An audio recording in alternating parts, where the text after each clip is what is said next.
So ito naman, gagawa tayo ng ating lasagna. Ayan, masarap na lasagna. Unang-una, maglagay tayo ng olive oil. Then, maglagay tayo ng white onion. Ayan, ikakaramelize po natin ng white onion para makapag-produce po siya ng sugar. So, ang purpose po natin is pag nakapag-produce siya ng sugar, is mababawasan po yung asin ng ating sauce. Then, ngayon, maglagay naman tayo ng herbs. Ang gamit namin ay thyme and rosemary. Yun po, available po, kaya yun ang nilagay ko. Yan. Then, mag-add tayo ng carrots. Finely chopped carrots. Carrots, no? Parang medyo nautal ako, mga kapatid. Yan. Then, lalagyan po natin yan ng celery. So, ang tawag po natin sa combination na yun is merqua. Yan. Merqua is very, very sikat. Sikat na gamit na pampasarap talaga yan. Merqua na yan. Okay, yan. Medyo gigisa natin siya ng maayos. And bago natin ilagay ang ating giniling na beef. Giniling na baka. So, depende na po sa inyo sa budget. Medyo magandang klaseng giniling or local na giniling, pwede rin po yan. Then, optional din yan guys. Maglagay kayo ng red wine. Then, dahil nga may mga estudyante tayong Muslim, hindi tayo naglalagay ng red wine. Yan. Tapos guys, tandaan nyo kapag sinabing saute, gisa, kailangan mawala po yung tubig na yan, yung liquid na yan. Yung isa, medyo may aftertaste po kasi yung liquid na yan eh. O, dyan ang gagaling yung ating myoglobin na tinatawag, yung parang dugo ng karne. So, kailangan ma-evaporate yun, mawala yun. Bago natin ilagay ang ating tomato sauce. Yan. Tomato sauce na gamit natin guys ay Spomi o any Italian brand na Pomi. Wag po na sweet tomato, no, yung ginagamit sa spaghetti. Pero depende sa inyo kung gusto niyo naman ng medyo matamis. Yan, pero medyo nakakaumay po kasi pag matamis yung ating lasagna. Yan, okay, ihalo natin. May tomato sauce. Tapos, yung mga natitira dyan sa bote, nilagyan natin ng chicken stock para maubos yung tomato sauce na sa bote. Okay? And then, lalagyan po natin yan ng chicken stock. yan, chicken stock. Lalagyan natin chicken stock. Since hindi po tayo naglagay ng red wine, chicken stock po ang ating ginamit. Yan, para pag nag-simmer tayo mamaya, is meron po siyang liquid. Hindi po siya magiging dry, masyadong dry. Yan, nilagyan natin ng chicken stock. So, mag-add na lang po kayo ng black pepper and salt. Depende sa lasa. Pag medyo matabang, so add tayo ng black pepper and salt. Yan. Okay, yung black pepper pala na ginagamit namin is yung whole black pepper. Ito yung acting magagandang estudyante. Yan. Mga ibang lahing estudyante natin. At saka mga kababayan nating estudyante. Yan. So ngayon, habang nakasimmer tayo, sinisimmer natin yung ating yung sauce, yung bolognese, i-prepare natin yung ating ang ating paglulutuan o Pyrex. So, nilalagyan namin ng olive oil para hindi dumikit yung ating ginawang lasagna. So, unang layer po natin is bechamel. Yan. So, paano ba magluto ng bechamel? 500 grams ng flour, 500 grams ng butter, and then 500 ml ng milk. Yan. So, ang gamit din po nating lasagna sheet is so fresh lasagna sheet. May nabibili po niyan sa mga supermarket. Kung wala naman, gamitin niyo yung dry. Yung dry lasagna sheet. So, yan. Nile-layer po natin. Una natin kanina is bechamel, lasagna sheet, and then bolognese. Yan. Bolognese po yan. Medyo watery ng konti itong bolognese namin kasi wala po kaming enough time para mag-simmer kasi yung oras ng klase. Tapos naglagay tayo ng konting bechamel ulit. Yan, konti-konti lang po nilagay natin. So yan, naglagay tayo ng konting bechamel. So patak-patak lang po ng bechamel. Ang purpose lang po niyan is para pag kinat natin is mayroon siyang mga puti-puti. Yan, maganda yung contrast. Then, lagay tayo ng mozzarella cheese.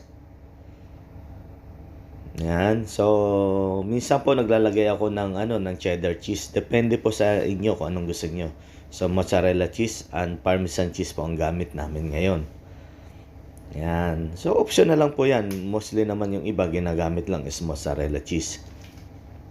Yung iba naman hindi naglalagay ng mozzarella cheese sa layer, sa toppings lang po nila nilalagay.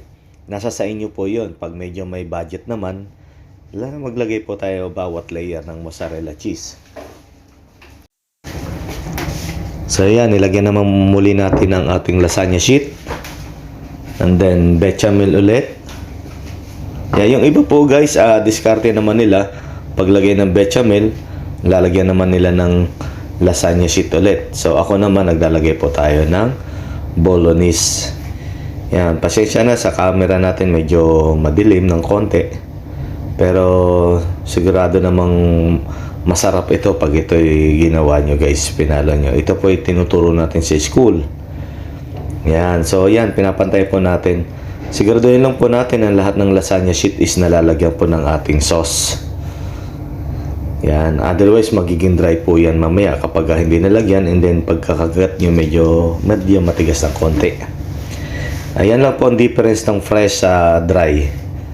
Yan, so lagyan natin muli ng mozzarella cheese. And then parmesan cheese. Yan. So parmesan cheese muli lalagay tayo.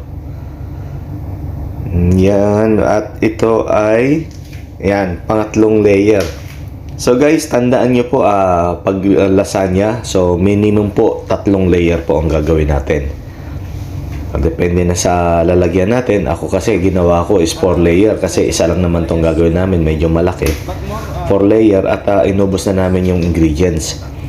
Pero sabi ko nga, pag pang negosyo, 3 layer, and then medyo pwede kayong magbawas ng konti sa cheese. Yan, ito na yung pinakahuling layer. Yan, pinakahuling layer po yan. So, bolognese. Yan. So, guys, tandaan nyo pala, pwede kayong wag kayong maglalagay ng cheese sa bawat layer. So, pinaka-toppings lang yung cheese. Yan. Pero kasi dahil ito is pang personal na kain lamang, so naglalagay kami bawat layer ng cheese. So, yung pang negosyo, pwede po sa pinaka-last lang po yung cheese. Yan. So, natirang konting bechamel natin. So, inubusan natin yan. And then, lagay tayo ng ating mozzarella cheese ulit. Yan yung pinaka-last na nating toppings. Yan. Okay? So, mozzarella cheese. And then, parmesan cheese. Yung iba naman guys, after naman maglagay ng pinaka-last layer, after nila makuha sa oven is tinotorch nila para magkaroon ng medyo pampaganda ng kulay, kaya ginagamitan ng torch. Yan, hindi ko mabanggit, nakalimutan ko ang tawag. Yan, mozzarella and parmesan cheese. Yan, pwede rin naman ninyong lagyan ng cheddar cheese, depende po yan sa inyo. Okay, then lalagyan po natin yan guys ng aluminum foil. Pag hindi nyo pwede nilagyan ng aluminum foil at nilagay nyo sa oven, is para siyang puputok ng parang bulkan. Puputok yung sauce na yan at magiging messy po yung inyong oven. Yan. Pinirihit po muna natin ang ating oven ng 190 sa loob ng 10 minutes bago po natin ilagay ang ating lasagna. Yan. So may cover po siya for 20 minutes, 190 degrees Celsius. Yan. Iluto natin yan. So, after 20 minutes guys, tanggalin na po natin yung cover natin. Then, additional 20 minutes natin siyang lulutuin. Pag dry naman na sheet ang gamit nyo, every 30 minutes na may cover, 30 minutes na walang cover. So, 190 degrees Celsius din po yan. So, yan. After 20 minutes, tanggalin natin sa oven. And then, i-rest po natin yan guys ng 20 minutes bago natin hihiwain. Bakit po? Kasi pag yan ay hiniwa na po natin kaagad, masyado po siyang watery. Dahil nga sa mga cheese na nilagay natin. So, kailangan natin medyo i-creamy muna yung cheese bago natin i-slice. Then, yun lang guys. So, ito na ang ating finished product. So, bahala na kayo sa presentation. Maraming salamat po. Bye-bye!